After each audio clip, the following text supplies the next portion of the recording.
close till I get up. Time is barely on our side. I don't wanna waste what's left. В момента сме на пристанището в Игуменица и след час тръгва нашия ферибот за Корфу. Така че сега трябва да видим къде трябва да се чекираме, или аз нямам представа. Май, че ние сме с Керкира Лайн, като този същия. Този е 12,5, нашия е в 1,5. В момента паркират колите, виждате. Обръщат назад и паркират, за да е по-лесно излизането после, само напред. И вижте, има дълга опашка. И на този ферибот 1,5 часа до Корфу.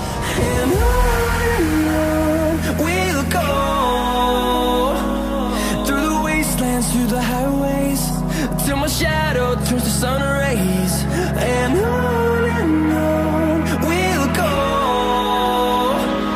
through the wastelands, through the highways, and on we'll. Вътре си има и климатик, бар.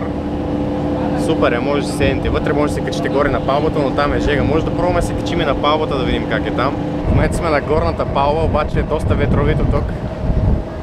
Не знам дали ме чувате добре или чувате вятъра, моторите. Яко трака под мене. Пасажират тези седалки, яко.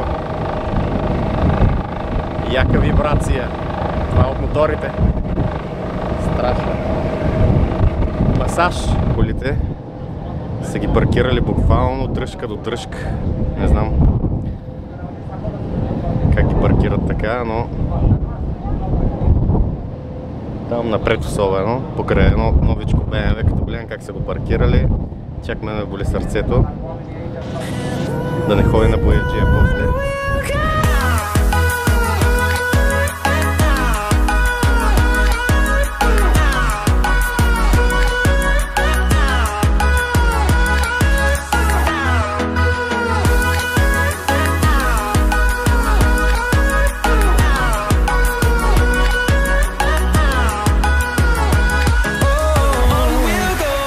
Стигнахме в Корфу, минахме покрай някакви като замъци, крепости, не можах да преценя какво. Вижте за мен какво става. Някакви огромни лайнери. Огромни са. Някакви круизни. Аида. Точка Д. Това е немско. Огромно е.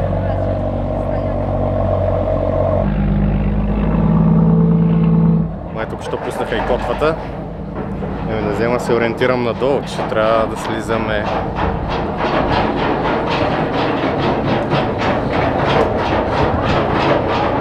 Изглежда доста обещаващо. Да, и пуснаха котвата.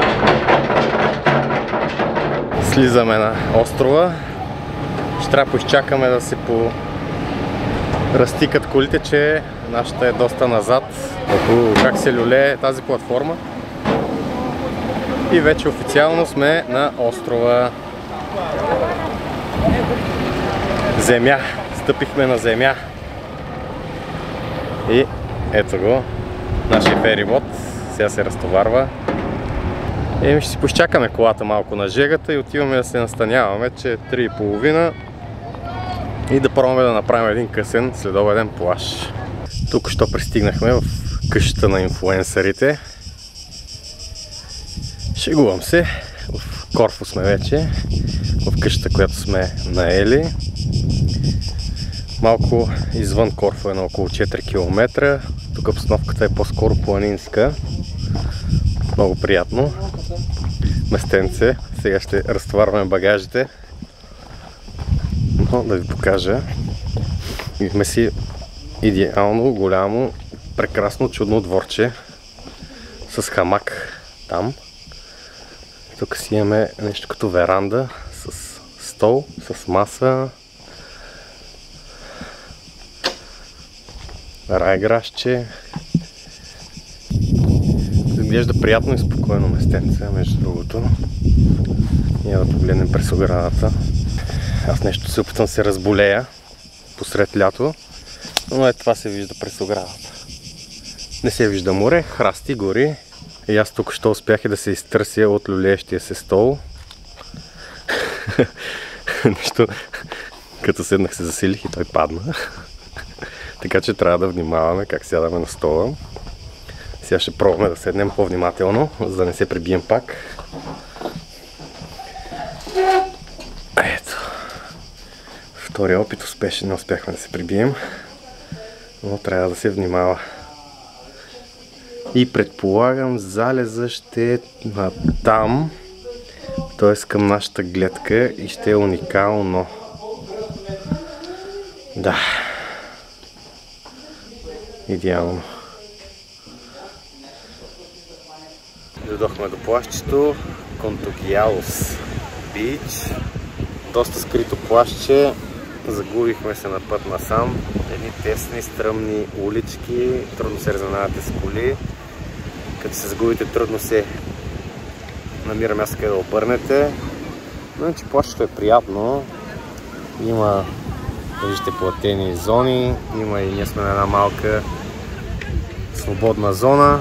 Зад нас има някакво заведение, или това хотел не знам. Нататък има още заведения. Там са скали. Така че от тук реално, където сме ние, започва същинския плаж и има пясък. Не са камъчета, ами доста ситен пясък. Ще постоим тук няколко часа, след което ще отидем някъде да вечеряме, след това се прибираме в къщата, да се къпем, да се оправяме, да се почиваме, че сме изморени днес от пътя и от ферибота и аз се опитвам да се разболея на всичкото отгоре, ме боли леко глава, но ще се държим. Останаха още 3 дена, ще гледаме да им се насладим на макс. Добро утро, 8:30 сутринта е. Виждате колко е тихо и спокойно. Всички още спят. И за днес програмата е да посетим няколко места. Относно вчера бяхме на плаж до към 7. След това по път минахме през една таверничка до към 9 и нещо. Прибрахме се, изкъпихме се, оправихме се и на верандичката пихме. И си легнахме към 12:30-1. И за днес идеята е да посетим няколко места. Но ще видим дали ще успеем да ги посетим, защото сме в Корфу само 3 дни. Вчерашния той си отиде ние до 4 часа, докато се настаним, оправим и така нататък. Не можахме много да видим от Корфу. Надявам се днес утре да успеем да видим повече и да ви покажа и на вас повече. Ако ви интересува как се казва тази къща, в която сме отседнали, казва се Fairy Tales Luxury. Много приятна къщичка. Единственият проблем е, че се намира няколко километра от градчето Корфу и тук трябва да се придвижвате с кола, но се заслужава, защото е много спокойно място и наистина тук е тихо, може да си починете. Хем е като планинско, хем и морето е близо, имате спокойствието, тишината, чувате колко е тихо. Ами това е за сега, ще се включим по-късно от първата локация. Чао! Пристигнахме в първата локация, на 1 час път от къщата, в която сме отседнали, доста път беше. И доколкото виждаме е доста пренаселено. Но от тези скали хората скачат, може да направим няколко скока.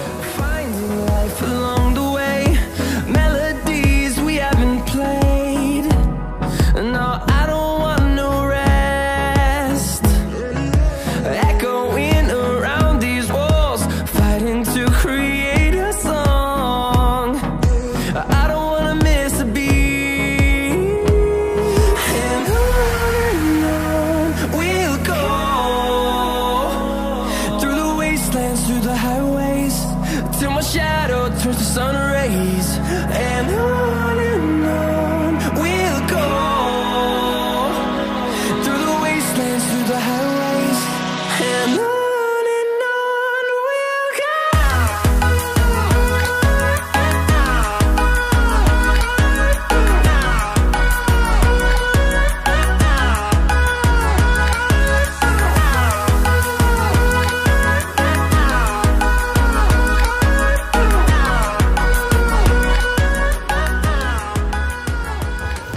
Тук скачате, лежите по камъняците, изгаряте и си тръгвате. По повече може да искате. Седяхме около час и половина-2 в канал Диамур. Виждате, уникално място е, има малко плажче. Но според мен трябва да дойдете рано, ако искате да си хванете място, защото не е много голямо. Също по скалите може, но виждате, че и там вече има доста хора. И там виждате, има една пещера.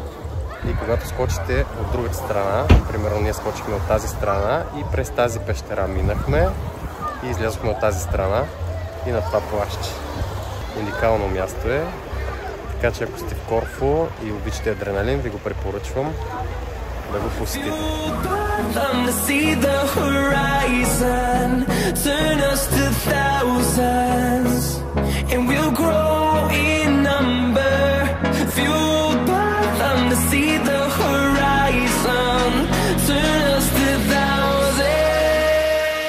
Вече сме на плажче, обаче не мога да ви кажа как се казва този плаж, но се намира в, да кажем, северо-западната част на острова и е много приятно.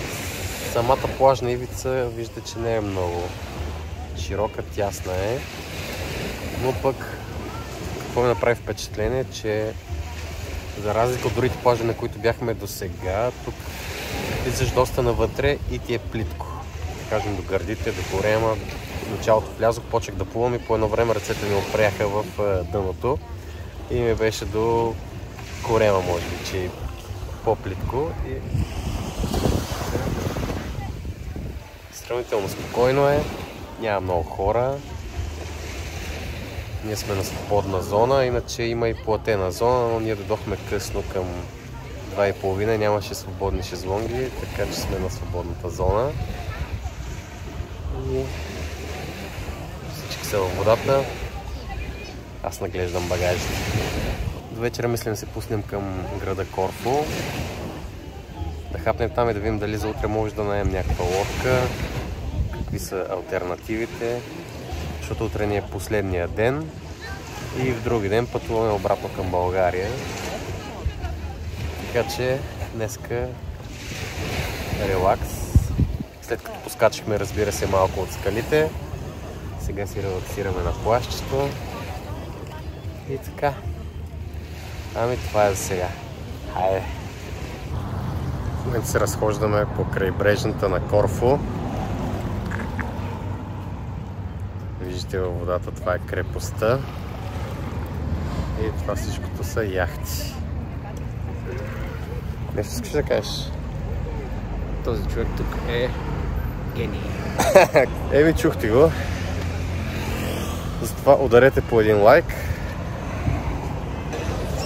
Да видите малко навалица в Корфу.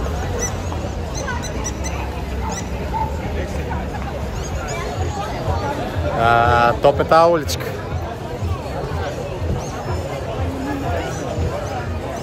Някаква тясна уличка по отбора. Това малко им прилича на Ларгото тук. Само че умален вариант.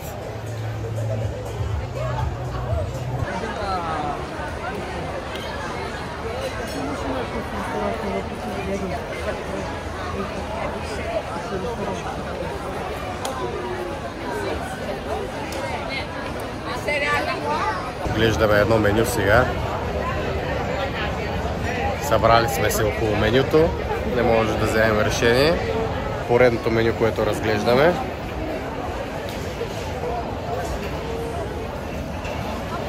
Май няма да се хапва скоро.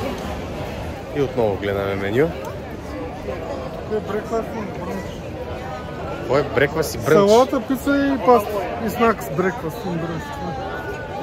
Закуска. Лека храница. Леко похапване. Ние сме гладни. Ние сме за по-тежко хапване. Това лекото не ни устроива, някакви снаксове. И седнахме на едно заведение, обаче не ни се получи. Рейтинга му е много лош и решихме да не рискуваме и станахме. И 10 часа и все още си търсим заведение. Сме си горе-долу на същото място. Между другото, ето тук седнахме в това заведение, както аз му викам малкото Ларго. Но не ни хареса. Рейтинга, който са оставили хората, 2,5 мисля, че беше, което май не е добре. Добре би 611 коментара, ако искаш да ги четеш. 611 коментара, няма да ги четем. Колко е рейтинга? 4,3. Да. Ето.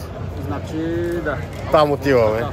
И то няма да има маса най-вероятно, но не пречи да пробваме. Да имаш 4 маси, неща да 12 без 20. След останахме от заведението. Преядох. Даже купих и 2 магнита от Корфу. И сега се разхождаме по някаква тясна уличка, която има доста сувенири, дранкулки, магнитчета. Интересно. И минахме тъкмо до този часовник. Ето го. Часът е 1 без 15, ние още си щъкаме, защото малко се позагубихме. Излязохме от грешната страна на крепостта, но след доста ходене се ориентирахме и вече сме на път към колите. Имаме още сигурно 10-15 минути ходене, после още 15 минути с кола и може би към 1:15 да се приберем благополучно. Часът е 1:10, так му се прибрахме и мисля да лягам, че съм скапан. Привет!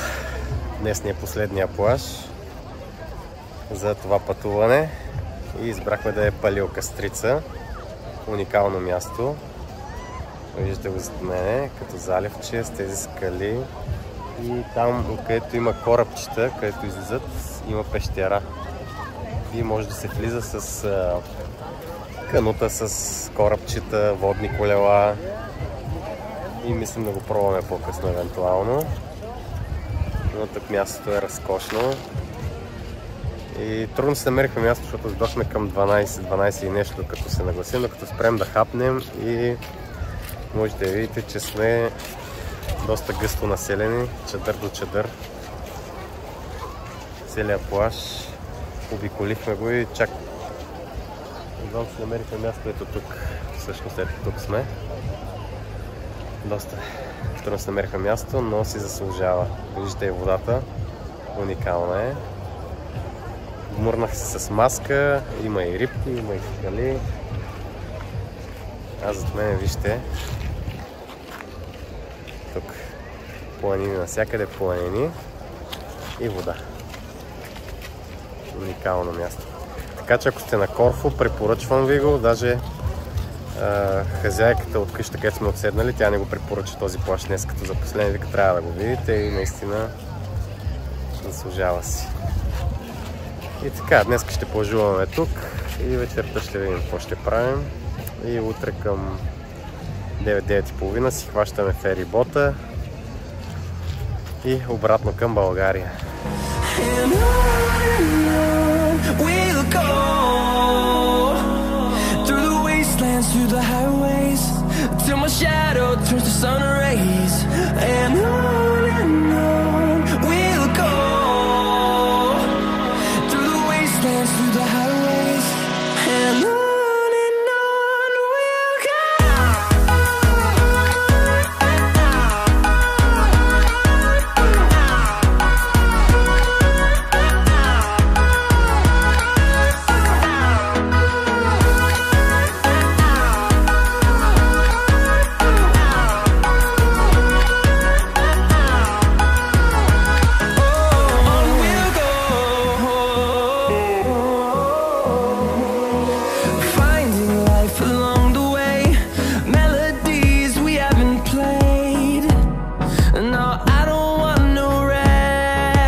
Приключихме с последния плаж за тази почивка. Прибрахме се преди малко, изкъпахме се и сега так си приготвяме вечеря. И ще хапваме на верандата. Последна вечер в тази къща, която виждате зад мен. Тишина, спокойствие. Не съм на карта. Не съм на карта. Забележи ги. Само ставили. Чакай ти отзад. Бойното поле. Борба с тършева. Трябваше да го оставиш да го ударя, ти ги приби тук. Часът е 7:30 сутринта. Стягаме си багажите, да си тръгваме. Аз моя вече го стегнах и чакам другите. И до половин час палим към пристанището, за да си хванем ферибота. В момента се чудим кой е нашия ферибот. Мислим, че ето този, Експреса, Киркира Лайнс. Експрес би трябвало да е този. Ама още не пускат никой, а има 50 на минути до тръгване. Стоп. Там пише стоп. Странното е, че няма коли тук да чакат много.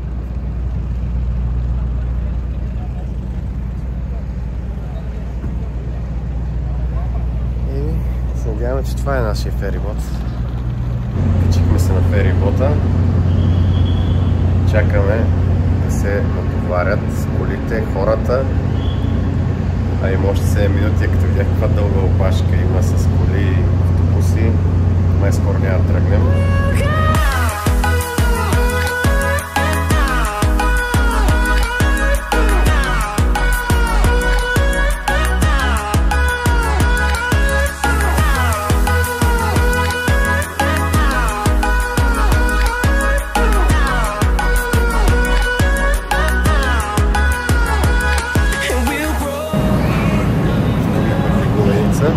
И сега слезаме от ферибота.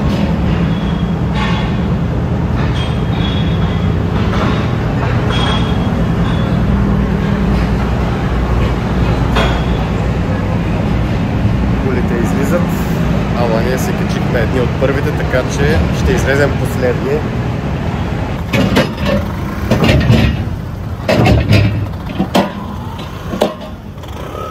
Вече сме на сушата, сега трябва да изчакаме и колите да излязат.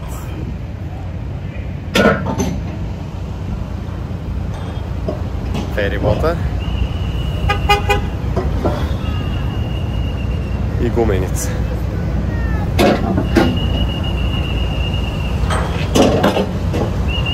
Трябва да се поместя. Тук другите коли чакат да се товарят следващия курс. Оглеждаме се, идваме на сянка.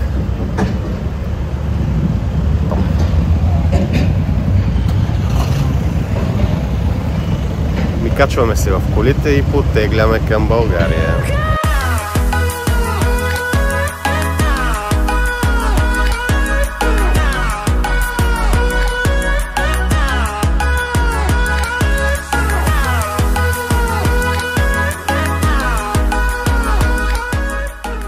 Междинна спирка в Олимпус Плаза за тоалетна и хапване.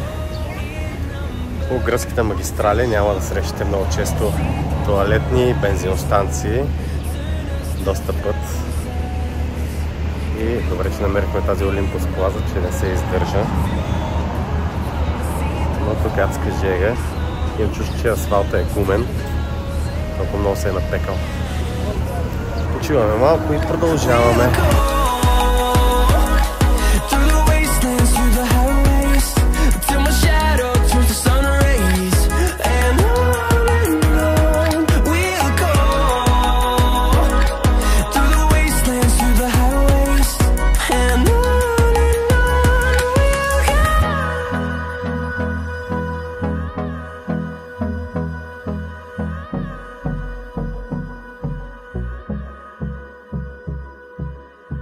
След 14 часа път, благополучно пристигнахме в София, часът е 10 вечерта. 2 часа висяхме на границата, страшно задръстване. Но най-накрая се прибрах, ще се къпя, пускам пералня и ще лягам да спя, че утре съм на работа. Надявам се, че тази поредица от почивката в Гърция ви е харесала. Ако е така, ударете по един лайк, абонирайте се за канала, ако все още не сте, и споделете видеото с приятели. Чао и до следващия път!